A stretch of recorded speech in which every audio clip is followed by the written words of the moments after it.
নমস্কার। রোববারের দুপুরবেলা খেতে বসেছি, 3টে বেজে গেছে। আজকে অনেক দেরি হয়ে গেছে। হাজব্যান্ডকে খেতে দিয়ে দিলাম, ছেলে বাইরে গেছে তার একটা বিশেষ কাজে রায়পুরে। তো বন্ধুরা, আপনারা আজকে কি কি রান্না করেছেন? আজকে রোববার, সবার বাড়ি বিশেষ কিছু কিছু রান্না হবে আর হওয়া উচিতও। এই জন্য আমি ভুল করে একটু নিম পাতা কালকে ভেজেছিলাম, সেই নিম পাতা একটু রয়ে গেছে। তো হাজব্যান্ডকে বললাম, তুমি খাচ্ছ যখন তখন একসাথে মেখে নাও, আমার জন্য একটু তুলে রেখে দাও। তাই সে এই নিম পাতাটা আমার জন্য তুলে রেখেছে। আর আমি নিম পাতা খেতে খুব ভালোবাসি। এই নিম পাতাটা আমি বেগুন দিয়ে আলু দিয়ে প্রথমে আলুটা ভেজেছি, তারপরে বেগুনটা ভেজেছি। নিম পাতাটা যেমন শুকনো খোলায় ভাজা হয় সেরকম ভেজে নিয়েছিলাম, দিয়ে গুঁড়ো করে নিয়েছিলাম হাতে। আর বেগুনটা ভাজার সময় আমি একটা লঙ্কা দিয়েছিলাম, কাঁচা লঙ্কা, একটু স্বাদের জন্য, না দিলেও হয়। তো সেই নিম পাতাটা দিয়ে একটু খাচ্ছি।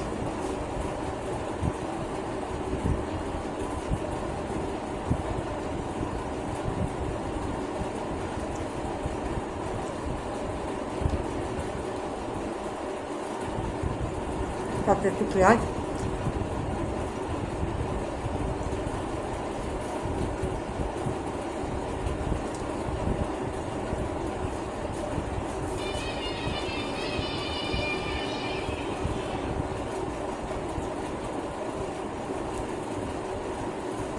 এবার নেব ডাল শুকনো। টক ডাল কালকে করেছিলাম, মুসুরির ডাল আম দিয়ে, কাঁচা আম দিয়ে। ওইটা বেঁচে যাওয়াতে শুকিয়ে নিয়েছি, শুকনো করে তাতে পেঁয়াজ কুচিয়ে, কাঁচা লঙ্কা কুচিয়ে, ধনে পাতা দিয়ে আর একটু সর্ষের তেল,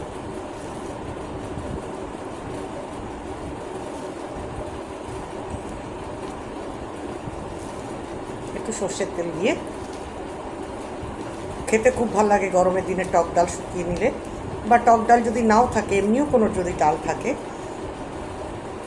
তো আপনারা, বা আমরা শুকিয়ে খেতে বাঙালিরা খুব পছন্দ করি বা ভালোবাসি। দারুণ। সাথে কাঁচা পেঁয়াজ,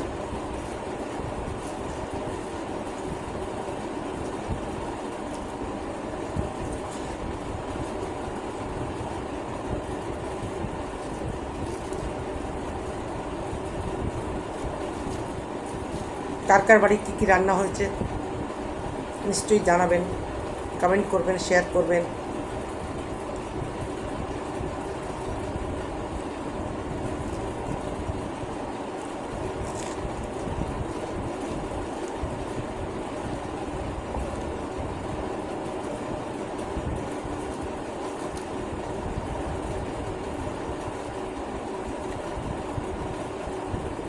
আজ অনেক বেলা হয়ে গেছে, কাজ করতে করতে,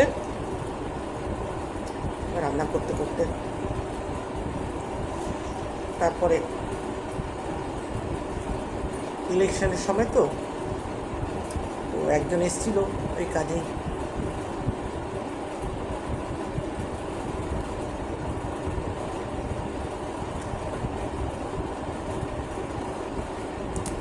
সাত তারিখ আমাদের ভোট আছে। আপনাদের ওখানে কখন ভোট হয়েছে, কার হয়েছে, কার হয়নি,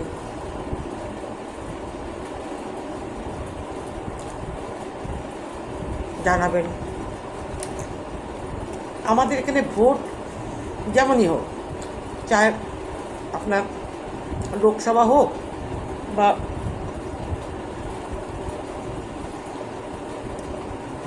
নিগমের, বোঝা যায় না, খুব শান্ত জায়গা। আর প্রত্যেকটা মানুষ একটা মানুষ আর এক মানুষের সাথে মিলেমিশে থাকে। কংগ্রেস, বিজেপি কোনো ব্যাপার নেই, সবাই একসাথে উঠে বসে। এবার আমি নেব, আজ আমি থোড় রান্না করছি। এই দেখুন থোড়, থোড় আমি করেছি, প্রথমে ডুবো ডুবো করে কেটে হালকা সেদ্ধ করেছি, থোড়টা খুব ভালো। তো ওই থোড়টাকে সেদ্ধ করে হালকা জলটা ছেঁকে রেখে নিয়েছি, ফেলে দিয়ে তারপরে আলুটাকে ডুবো ডুবো করে কেটেছি, ভেজেছি। ভাজার পর আপনার জিরে, তেজপাতা, তেলে ফোড়ন দিয়েছি। ফোড়ন দেওয়ার পর আমি একটা বাটিতে হলুদ গুঁড়ো, হলুদ গুঁড়ো, ধনে গুঁড়ো, জিরে গুঁড়ো, তারপরে আপনাদের লঙ্কা গুঁড়ো আর একটু চিনি মিশিয়ে, জলের সাথে মিশিয়ে সেটাতে তেলে দিয়েছি, আর দুটো টমেটো কেটে দিয়েছিলাম। তারপরে যখন মশলাটা কষানো হয়েছে তখন থোড় আর আলুটা দিয়ে দিয়েছি, দিয়ে খুব ভালো করে কষিয়েছি। 2-3 বার জল ঢেলে ঢেলে অল্প অল্প জল দিয়ে কষিয়েছি।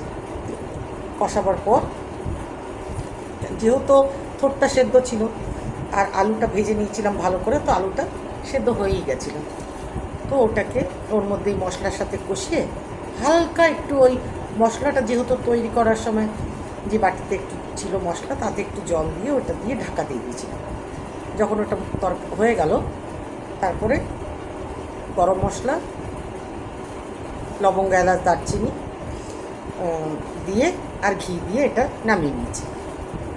এখন খেয়ে দেখি কেমন হয়েছে, তারপরে আপনাদেরকে যা বলছি।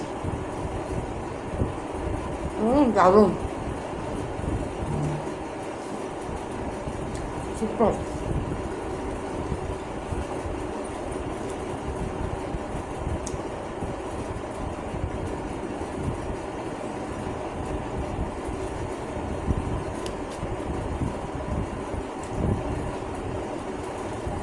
গরমের দিন পেঁয়াজ খাওয়া অতি অবশ্যই খুব খাওয়া উচিত, খুব ভালো। ঝাল ঝাল দারুণ হয়েছে।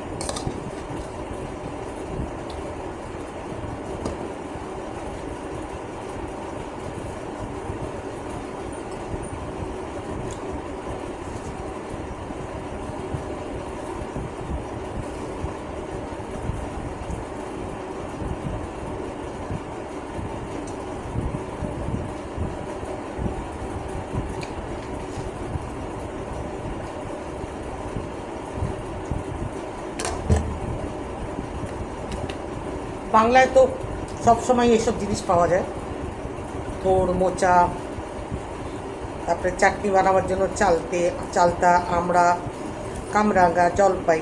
আমাদের এখানে সবসময় সব কিছু পাওয়া যায় না। এই কারুর বাড়ি যদি গাছ আছে, তারা যদি কাটলো, চেনা পরিচিত হলে দেয়, তখন খাওয়া যায়। মার্কেটেও সচরাচর থোড় তো পাওয়া যায় না, মোচা পাওয়া যায়। কিন্তু যেহেতু এখানে পাকা কলাটা কম, মানে সিঙ্গাপুরিটাই বেশি হয়, তো ওই মোচা পাওয়া যায়, দেশি একটা কমই পাওয়া যায়। কিন্তু তাও যখনই পাওয়া যায় তখনই বাঙালিরাও উমড়ে পড়ে নেওয়ার জন্য।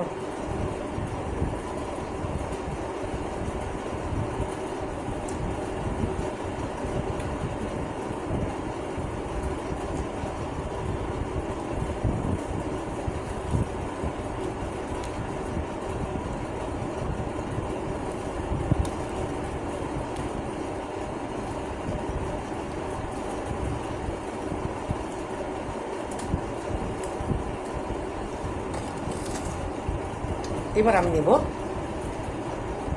মাছের। আজ আমি একটা নিজস্ব রেসিপি করেছি।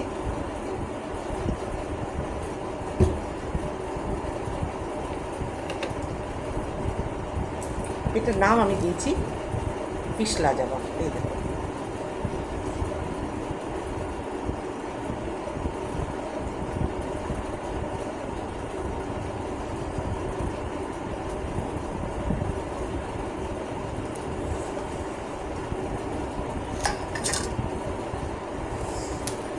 এই মাছটা মাছের টক না, কিন্তু রেসিপিটা কাঁচা আম দিয়ে করেছি, কিন্তু এটা মাছের টক বলা যাবে না, কারণ মাছের টকটা একটু আলাদা রকম রান্না হয়। আমি এটা করেছি, মাছটাকে খুব ভালো করে ধুয়েছি, ধোয়ার পরে হলুদ নুন মাখিয়ে যেরকম আমরা মাছ ভাজি সেরকম ভেজে নিয়েছি, লাল লাল করে খুব সুন্দর করে ভেজেছি।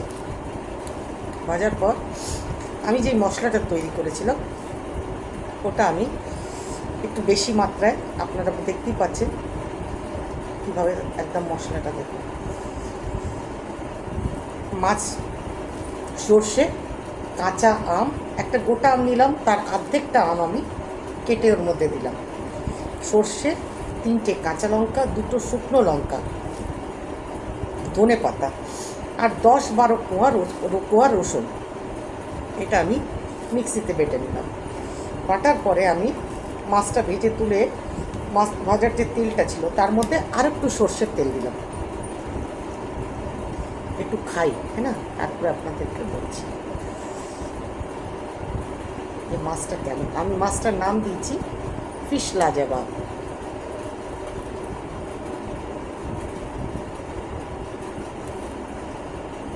অপূর্ব, নিজের রান্না নিজেই বলছি। এই মাছটা তারপরে আমি যখন তেলটা দিলাম, তেল দেওয়ার পর আমি কালো জিরা দিলাম, কালো জিরা দিয়ে দেওয়ার পরে আমি ওই মশলাটা ওর মধ্যে ঢাললাম। মশলাটা দেওয়ার পরে মশলাটাকে ভালো করে কষাতে কষাতে মাঝেই আমি হলুদ দিলাম, নুন দিলাম না, তেল দেওয়ার পর আমি আরও 10-12টা কোয়া রসুন আপনার কুচিয়ে দিয়েছিলাম, আর অর্ধেকটা আম যেটা ছিল ওটাকে আমি ক্রাশ করে ঘিসনিতে ঘিসে ওটা দিয়েছিলাম। দেওয়ার পর আমি সর্ষে বাটাটা দিয়ে দিলাম, দেওয়ার পরে ভালো করে কষালাম। যখনই তেল ছাড়তে লাগলো ওটার থেকে তখন আমি হালকা জল দিলাম। জল ওটাই দিলাম যেটা আমি, যেহেতু মিক্সির বাটিতে মশলা তৈরি করেছি, তো আপনারা জানেনই ওতে মশলা একটু একটু থেকেই যায়। ওই মশলাটা আমি জল দিয়ে একটু গুলিয়ে ওটা দিলাম। দেওয়ার পর যখনই ওটা টকবক করে ফুটতে লাগলো, দেখলাম আমি মাছ হয়ে গেছে, আর বেশিক্ষণ ফুটাবো না, তখন আমি মাছগুলো ওর মধ্যে ঢেলে দিলাম। দেওয়ার পরে আমি আপনার যখন হয়ে গেল তখন ওটাকে গ্যাসটা বন্ধ করে আর একটু ভালো করে ধনে পাতা আমি ছিটিয়ে দিলাম।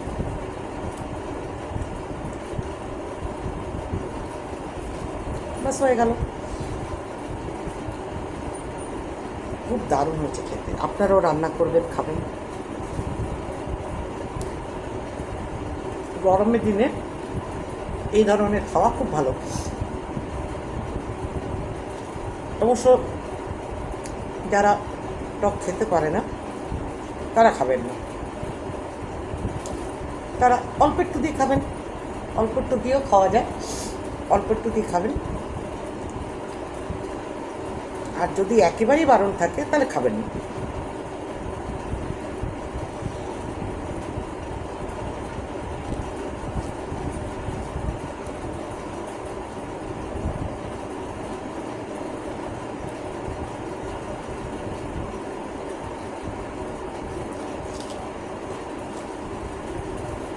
প্রচুর গরম পড়েছে।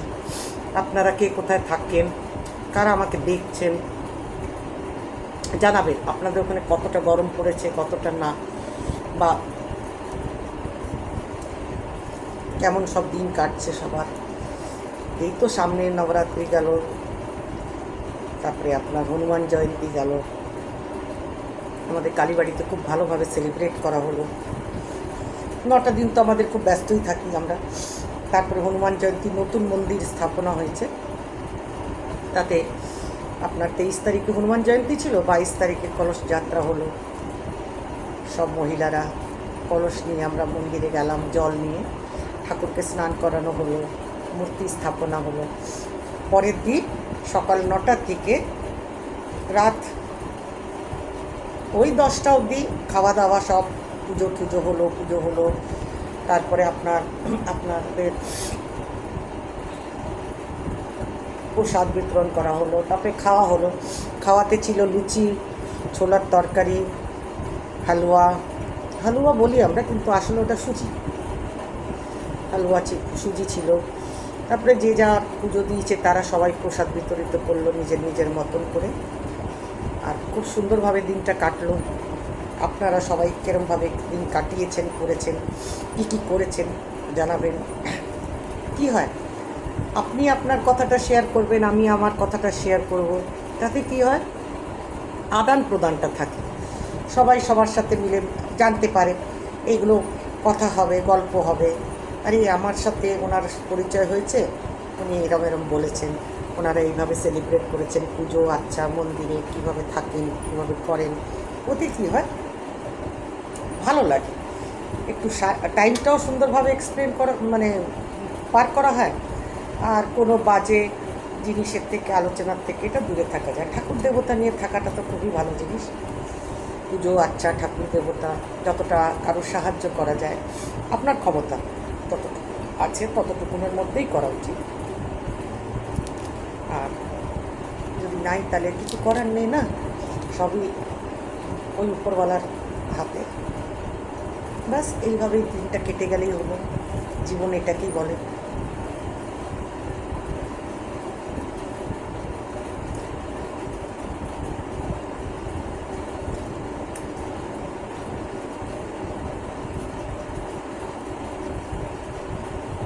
ধন্যবাদ।